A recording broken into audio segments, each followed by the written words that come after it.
Bismillahirrahmanirrahim. Assalamualaikum warahmatullahi wabarakatuh. Mahasiswa dan mahasiswi yang saya cintai, kali ini saya ingin mengangkat topik tentang pembaharuan hukum keluarga melalui jurisprudensi.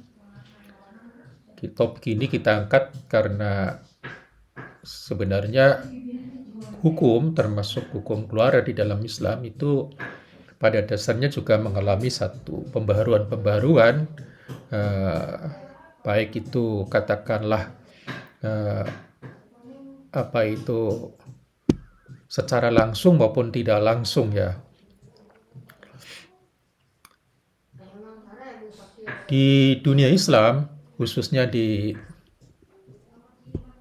negara-negara Muslim, ada 3 tipe kalau menurut atau mudhar model pembaharuan, yaitu ada yang model Saudi Arabia, Turki, dan yang ketiga adalah model Indonesia, Mesir, Tunisia, dan lain-lain. Ya, model Saudi Arabia adalah satu contoh di mana negara Islam yang sama sekali tidak mau melakukan pembaharuan dan masih tetap memberlakukan hukum keluarga sebagaimana tertuang dalam kitab-kitab fikih dari mazhab yang dianut. Ini penjelasan atau mudhar itu tentu belum ataupun mungkin belum apa itu mengadopsi ataupun melihat perkembangan yang terakhir di mana Saudi Arabia pun ternyata juga melakukan pembaharuan dalam berbagai hal. Yang kedua adalah negara Islam yang sama sekali telah meninggalkan hukum keluarga Islam dan sebagai gantinya mengambil hukum sipil Eropa. Itu contohnya Turki. Yang ketiga adalah negara-negara atau negeri-negeri yang berusaha memberlakukan hukum keluarga Islam, tetapi eh, setelah mengadakan pembaharuan di sana-sini. Hukum keluarga Islam itu artinya hukum keluarga di dalam fikih. Itu diberlakukan, tapi kemudian dilakukan pembaharuan di sana-sini. Ini termasuk Mesir, Tunisia, Pakistan, dan Indonesia.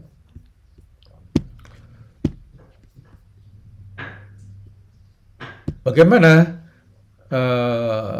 metode dan teknik negara-negara Muslim di dalam melakukan pembaharuan hukum keluarga? Menurut Tahir Mahmud, negara-negara Muslim itu melakukan 7 metode dan 5 teknik. 7 metode itu adalah pertama Islamic Jurisprudential Doctrine of Musawat al-Madhahib, itu memperlakukan semua madhab-madhab dalam fikih itu diperlakukan sama. Jadi semuanya sama-sama bisa menjadi sumber pembaharuan. Yang kedua melalui istihsan atau juristic equity. Yang ketiga melalui masalih al-mursalah atau public interest. Yang keempat melalui siyasah syar'iyah atau legislative policy of the state, yaitu kebijakan negara tentang perundang-undangan. Yang kelima istidlal atau dalam bahasa Inggrisnya juristic reasoning. Yang keenam taudhi legislation, perundang-undangan, membuat perundang-undangan. Yang ketujuh adalah tadwin, kodifikasi ataupun kompilasi. Sementara lima teknik adalah pertama adalah ijma.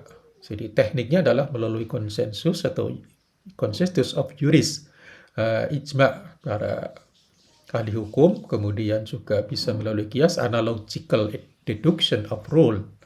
Yang ketiga adalah individual or collective ijtihad, yaitu ijtihad individu maupun ijtihad kolektif, atau di Indonesia dikenal mungkin ijtihad jama'i. Yang keempat adalah tahayyur. Tahayyur itu adalah eclectic choice, yaitu pilihan-pilihan eklektik dari berbagai macam aturan dan prinsip hukum yang ada dalam hukum Islam. Yang kelima adalah talfik.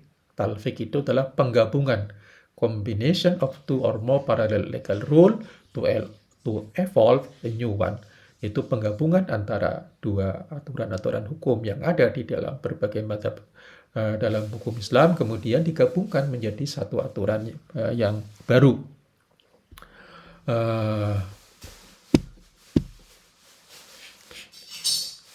Bagaimana pengalaman Indonesia? Bagaimana pengalaman Indonesia dalam melakukan pembaharuan melalui eh, jurisprudensi ini, terutama melalui Mahkamah Agung ataupun melalui peradilan agama atau peradilan agama Islam.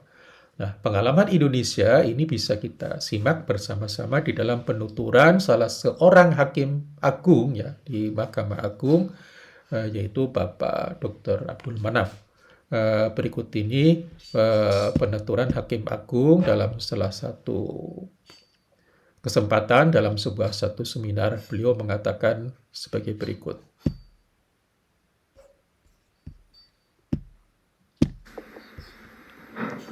Fikih tradisional itu kan yang menghijab hanya anak laki-laki, tetapi sudah lama Mahkamah Agung itu menerbitkan putusan dan jadi jurisprudensi tetap bahwa anak perempuan itu bisa menghijab saudara.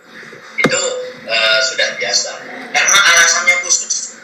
Nah, ini juga jika ada alasan-alasan yang spesifik dari gugatan yang diajukan, kawan-kawan hakim itu akan mempertimbangkan alasan-alasan ini. Sebab putusan hakim itu harus berdasarkan alasan gugatan. Tidak bisa keluar dari, jika keluar dari itu berarti dia sudah menyimpang dari hal-hal yang diajukan oleh kawan. Nanti akan berbeda putusan itu dengan keinginan para pihak yang diajukan melalui petitum yang disampaikan. Kemudian yang berkaitan dengan poligami sama. Poligami itu tidak semuanya ditolak jika ada alasan-alasan khusus yang digunakan oleh pihak pengaju di dalam alasan gugatannya atau posita dan permintaannya dalam bentuk itu pun bisa menyimpang dari ketentuan kaidah hukum yang ada. Tidak sedikit putusan poligami yang sampai ke tingkat lebih tinggi itu menganulir putusan pengadilan yang lebih rendah. Kemudian soal administrasi pernikahan, jadi ini tidak saja terjadi penyimpangan di lingkungan masyarakat kita muslimin, tapi ada juga di lingkungan masyarakat lain. Oleh karena itu sekitar tahun 2014 atau 2015 kalau saya tidak salah ingat, ada peluang untuk lingkungan peradilan hukum membuka adanya, kalau kita istilah nikah ya, kalau dia istilahnya penetapan itu diatur dalam peraturan ketua Mahkamah Agung. Saya lupa, tapi sekitar tahun 2014 atau 2015 itu.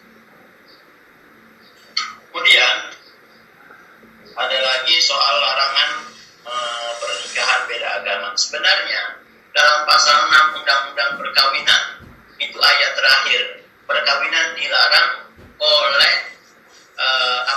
yang dilakukan oleh para pihak jika itu ketentuan agamanya atau kepercayaan dilarang. Itu artinya jika memang ketentuan agama itu melarang melakukan perkawinan, itu bisa dijadikan alasan untuk melarang perkawinan, termasuk alasan menikah beda agama ini. Jadi mengacu kepada pasal 6 ayat terakhir Undang-Undang Perkawinan. Kemudian ada lagi soal harta bersama. Jadi sudah tidak aneh lagi kalau pengadilan itu memutus harta bersama tidak sama antara laki-laki dan perempuan. Tergantung alasannya kenapa dia itu minta demikian. Saya kemukakan tadi, jika memang di situ kontribusi suami sangat kecil, ya dia wajar jika dalam bagian harta bersama itu kecil. Itu sudah lama, sekitar tahun 2014 putusan Mahkamah Agung sudah ada yang seperti itu. Artinya di pengadilan yang lebih rendah pun sudah banyak putusan yang berdasarkan kemaslahatan dan pertimbangan keadilan para pihak menyimpang dari ketentuan secara teknis. Kemudian soal pembaharuan hukum, kita mengacu pada pendapat Pak Yahya Harahap. Jika pembaharuan hukum itu melalui jalur peraturan perundang-undangan itu agak lama, tapi jalur yang agak cepat yaitu melalui jalur jurisprudensi. Makanya Mahkamah Agung sudah banyak menerbitkan jurisprudensi tetap yang berkaitan dengan hukum keluarga ini, baik yang berkaitan dengan perkawinan, pencatatan perkawinan, poligami, termasuk harta bersama dan alona. Jadi untuk bisa mengikuti bagaimana perkembangan putusan Mahkamah Agung bisa di-download atau bisa dibuka di direktori putusan Mahkamah Agung. Di sana ada termasuk putusan yang sudah diupload itu termasuk putusan yang saya kemukakan ini nampaknya sudah diupload sudah lama, ini kan putusan 2019. Ada juga putusan yang 2020 yang berkaitan dengan ini, tapi karena belum di-upload belum saya sampaikan. Tapi ini itu sekedar informasi yang berkaitan dengan pertanyaan Pak Ashabul tadi. Terima kasih. Demikianlah pengalaman Indonesia melakukan berbagai pembaharuan hukum keluarga melalui berbagai cara, dan terutama yang penting menurut saya adalah pengalaman Indonesia dalam melakukan pembaharuan hukum keluarga melalui jurisprudensi. Dan ini menurut Pak, dan saya juga setuju bahwa menurut Pak Hakim Agung Dr. Abdul Manap, ini adalah lebih cepat pembaharuan atau lebih dinamis lah, mungkin lebih tepat, lebih dinamis pembaharuan itu melalui jurisprudensi daripada pembaharuan melalui jalur legislasi. Demikianlah, kurang lebihnya kami mohon maaf. Wallahul muwaffiq ila aqwamit thoriq. Wassalamualaikum warahmatullahi wabarakatuh.